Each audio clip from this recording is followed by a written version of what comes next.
All right, so we got a Kenmore direct drive washer. Complaint that it's not draining.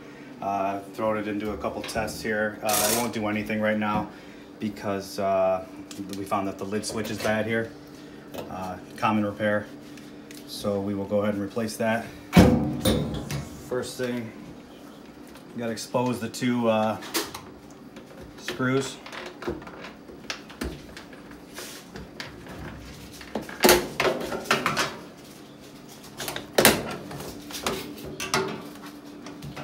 Two screws in the bottom corner of the panel. And we obviously have the unit unplugged right now.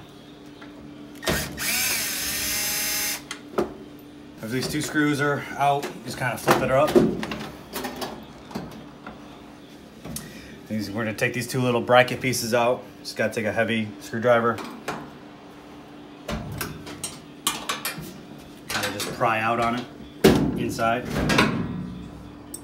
This is actually the harness for it. We'll just undo that, pop that up. Two little tabs to send it down through the cabinet. Then we just kind of simply tip this up.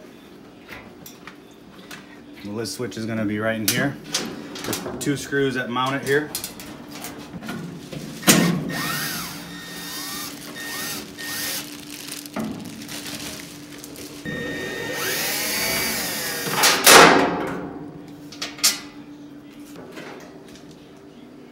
So we got the new one here.